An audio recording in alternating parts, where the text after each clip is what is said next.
என்னங்க சொல்றீங்க? ஒரு தடவை இல்ல, 2 தடவை இல்ல. ஒரே உலக கோப்பையில 3 தடவை இந்தியா விஎஸ் பாகிஸ்தான் மேட்ச் நடக்க போகுதா? அட ஆமாங்க மக்களே. உலக கிரிக்கெட் வரலாற்றிலே இதுவரைக்கும் யாரும் யோசிச்சு பார்க்காத ஒரு தரமான மரண மாசான பிளான நம்ம ஐசிசி, அதாவது இன்டர்நேஷனல் கிரிக்கெட் கவுன்சில் இப்போ ரகசியமா ரெடி பண்ணி வச்சிருக்காங்க. விஷயத்தை கேட்டாலே அப்படியே உடம்பெல்லாம் சிலிர்க்குது இல்ல. ஆனா இதுக்கு பின்னாடி இருக்கிற அந்த அக்குவேரான ஆணிவேரான ரகசிய கணக்கு என்ன? வெறும் காசுக்காக மட்டும்தான் இந்த பிளானா? இல்ல இதுக்கு பின்னாடி வேற ஏதாச்சும் பெரிய சதி திட்டம் இருக்கா? பாகிஸ்தான் டீமை எப்படியாவது முட்டி மோதி மேலே கொண்டு வரணுங்கிறதுக்காகவே இந்த புது ஃபார்மேட்டை டிசைன் பண்ணியிருக்காங்களா? இப்படி மனசுக்குள்ள எழும்புற எல்லா கேள்விகளுக்கும் இந்த வீடியோவில் ரொம்ப வெறித்தனமான அனல் பறக்கிற பதில்களை பார்க்க போறோம். வீடியோவை ஸ்கிப் பண்ணாம கடைசி வரைக்கும் பாருங்க. ஏன்னா கடைசியில ஒரு பயங்கரமான ட்விஸ்ட் உங்களுக்காக காத்துக்கிட்டு இருக்கு. முதல்ல நம்ம எல்லாரும் இதுவரைக்கும் பார்த்து ரசிச்ச பழைய ஒரு நாள் போட்டி உலக கோப்பை ஃபார்மட் எப்படி இருந்துச்சுன்னு கொஞ்சம் ரீவைண்ட் பண்ணி பார்ப்போம். கடந்த சில உலக கோப்பை தொடர்களை எடுத்து பார்த்தீங்கன்னா வெறும் 10 டீம்கள் மட்டும்தான் அதுல விளையாடினாங்க. அதுவும் எப்படின்னா ரவுண்ட் ராபின் ஃபார்மட். அதாவது உலக கோப்பையில கலந்துக்கிற அந்த 10 டீம்களும் மத்த 9 டீம்களோடவும் தலா ஒரு மேட்ச் கண்டிப்பா விளையாடணும். அந்த லீக் மேட்ச்கள் எல்லாம் முடிஞ்சதுக்கு அப்புறமா பாயிண்ட்ஸ் டேபிள்ல டாப் 4 இடங்கள்ல இருக்கிற டீம்கள் நேரா செமிஃபைனலுக்கு தகுதி பெறுவாங்க. இதுல என்ன பெரிய சிக்கல்னா, நம்ம பக்கத்து வீட்டுக்காரங்களான பாகிஸ்தான் டீம் இருக்காங்களே, அவங்க சமீப காலமா விளையாடுற ஆட்டத்துக்கு அவங்களால அந்த டாப் 4 இடத்துக்குள்ள வரவே முடியறது இல்ல. குரூப் ஸ்டேஜ்லயே சொதப்பிட்டு மூட்டையை கட்டிக்கிட்டு வீட்டுக்கு ஓடிடுறாங்க. இதனால என்ன ஆகுது?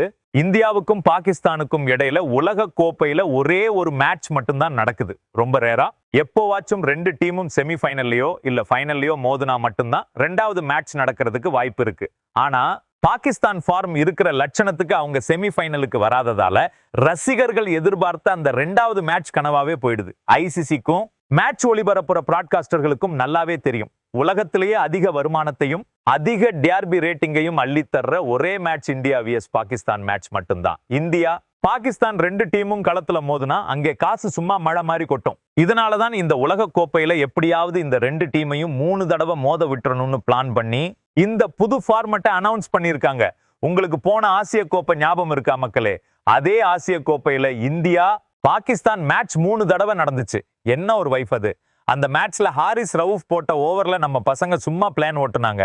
இன்னொரு பக்கம் நம்ம அபிஷேக் சர்மா சும்மா வெறித்தனமா சிக்ஸர் மழை பொழிஞ்சு ஷாகின் அப்ரிட்டி பவுலிங்கையே சிதறடிச்சு போய் ஒழுங்கா பாலிங் போடுடா அப்படின்னு கெத்து காட்டின அந்த ஆக்ரோஷமான சம்பவங்களை யாராச்சும் மறக்க முடியுமா? அதே மாதிரியான ஒரு அதிரடி ஆட்டத்தை, அதை விட 100 மடங்கு வெறித்தனமான ஒரு பரபரப்பை இந்த உலக கோப்பையிலையும் கொண்டு வர போறாங்க. சரி, இப்போ இந்த புது ஃபார்மட் எப்படி வேலை செய்ய போகுது? இதுல எப்படி இந்தியா பாகிஸ்தான் 3 தடவை மோத முடியும்? அந்த ரகசிய கணக்கை இப்போ ரொம்ப தெளிவா விளக்குறேன், கேளுங்க. இந்த புது ஃபார்மட் படி தொடரோட ஆரம்பத்துல சூப்பர் 12 ரவுண்ட் நடக்கும். இந்த சூப்பர் 12 ரவுண்ட்ல மொத்தம் 12 டீம்களை தலா 6 டீம்கள் கொண்ட 2 குரூப்பா பிரிப்பாங்க. அதாவது குரூப் ஏல 6 டீம், குரூப் பில 6 டீம் இருக்கும். இதுல என்ன ட்விஸ்ட்னா, நம்ம இந்தியாவையும் பாகிஸ்தானையும் கண்டிப்பா ஒரே குரூப்ல தான் வைப்பாங்க. உதாரணத்துக்கு குரூப் ஏல இந்தியாவும் பாகிஸ்தானும் இருக்குன்னு வச்சுப்போம். மீதி 4 டீம்கள் இருக்கும்ல, அந்த 4 டீம்களையும் ரொம்ப உஷாரா கொஞ்சம் பலவீனமான டீம்களா பார்த்து பார்த்து போடுவாங்க. ஏன்னா இந்தியாவும் பாகிஸ்தானும் மத்த 4 டீம்களையும் ரொம்ப அசால்ட்டா ஜெயிச்சு அடுத்த ரவுண்டுக்கு தகுதி பெறணுங்கிறது தான் ஐசிசியோட மாஸ்டர் பிளான். இந்த சூப்பர் 12 ரவுண்ட்ல ஒவ்வொரு குரூப்லயும் இருக்கிற டாப் 3 டீம்கள் அடுத்த ரவுண்டுக்கு குவாலிஃபை ஆகும். அப்போ குரூப் ஏல இருந்து இந்தியாவும் பாகிஸ்தானும் ரொம்ப ஈஸியா அடுத்த ரவுண்டுக்கு போயிடுவாங்க. ஏன்னா மத்த 4 டீமும் சப்பையான டீம்களா தானே இருக்க போகுது. சோ இந்த முதல் ரவுண்ட்லயே இந்தியாவுக்கும் பாகிஸ்தானுக்கும் இடையில முதல் போட்டி அரங்கேறிடும். இதுதான் முதல் மேட்ச். இதுக்கு அப்புறமா 2 குரூப்லயும் இருக்கிற டாப் டீம்கள் எல்லாம் சேர்ந்து அடுத்த ரவுண்டான சூப்பர் 7 ரவுண்டுக்கு முன்னேறுவாங்க. இந்த சூப்பர் 7 ரவுண்ட்ல மொத்தம் 7 டீம்கள் இருக்கும். இந்த 7 டீம்களும் ரவுண்ட் ராபின் முறையில விளையாடுவாங்க. அதாவது இந்த 7 டீம்களும் மத்த 6 டீம்களோட தலா ஒரு மேட்ச் கண்டிப்பா விளையாடணும். இப்ப சொல்லுங்க மக்களே, இந்த 7 டீம்களோட இந்தியாவும் பாகிஸ்தானும் கண்டிப்பா இருக்குமா? கண்டிப்பா இருக்கும்.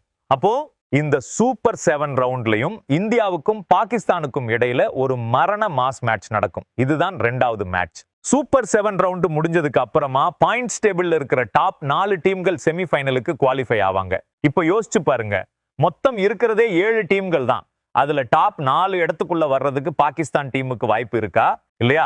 பாகிஸ்தான் என்னதான் மோசமா விளையாடினாலும் 7 டீம்ல 4வது இடத்தையாவது பிடிச்சி எப்படியும் செமிஃபைனலுக்கு வந்துருவாங்கன்னு ஐசிசி நம்புது. அப்படி பாகிஸ்தான் 4வது இடத்தை பிடிச்சி செமிஃபைனலுக்கு வந்து நம்ம இந்திய டீம் ஃபர்ஸ்ட் பிளேஸ்ல இருந்தா விதிமுறைப்படி செமிஃபைனல் 1ல நம்பர் 1 டீமும் நம்பர் 4 டீமும் தான் மோதணும். அப்போ செமிஃபைனல்ல இந்தியாவுக்கும் பாகிஸ்தானுக்கும் இடையில 3வது முறையா ஒரு அனல் பறக்கிற மேட்ச் நடக்கும். ஒருவேளை செமிஃபைனல்ல மோதாம இந்திய டீம் ஒரு வழியா ஜெயிச்சு ஃபைனலுக்கு போய் இன்னொரு பக்கம் பாகிஸ்தான் டீமும் ஃபைனலுக்கு வந்துட்டா, அப்போ உலக கோப்பையோட பிரம்மாண்டமான ஃபைனல் மேட்ச்ல இந்தியா vs பாகிஸ்தான் மோதும்.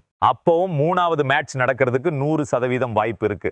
பாத்தீங்களா மக்களே, எப்படிப்பட்ட ஒரு பக்கா பிளான். இந்த ஃபார்மட்டை கேட்கும் போதே ஐசிசியோட அந்த மார்க்கெட்டிங் மூளையும் காசு சம்பாதிக்கணும்னு நினைக்கிற அந்த வெறியும் அப்பட்டமா தெரியுதுல்ல. இந்தியா பாகிஸ்தான் மேட்ச் 3 தடவை நடந்தா உலக கோப்பையோட சுவாரஸ்யமும் விறுவிறுப்பும் அப்படியே விண்ணை முற்ற அளவுக்கு எகிரிடும் என்பதுல எந்த சந்தேகமும் இல்லை. ஆனா இங்கதான் நம்ம ஒரு முக்கியமான கேள்வியை கேட்கணும். பாகிஸ்தான் டீம் இப்போ இருக்கிற ஃபார்முக்கு அவங்க சூப்பர் 7 ரவுண்டுக்கு அப்புறமா டாப் 4 இடத்துக்குள்ள வருவாங்களா, இல்ல அங்க இருக்கிற மத்த ஸ்ட்ராங்கான டீம்கள் கிட்ட அடி வாங்கிட்டு வழக்கம் போல ரசிகர்களை ஏமாத்திட்டு கிளம்பிடுவாங்களா? என்னங்க நினைக்கிறீங்க? நம்ம இந்திய டீம் வழக்கம் போல பாகிஸ்தானை 3 தடவையும் வச்சு செய்யுமா, இல்ல பாகிஸ்தான் ஏதாச்சும் அதிர்ச்சி கொடுக்குமா? உங்களோட ஆவலோட கலந்த பதில உடனே கீழே இருக்கிற கமெண்ட் பாக்ஸ்ல தட்டி விடுங்க மக்களே. வீடியோ பிடிச்சிருந்தா லைக் பண்ணிட்டு நம்ம சேனலுக்கும் சப்ஸ்கிரைப் பண்ணிடுங்க. அடுத்த ஒரு வெறித்தனமான கிரிக்கெட் அப்டேட்டோட உங்களை வந்து பார்க்கிறேன். நன்றி, வணக்கம்.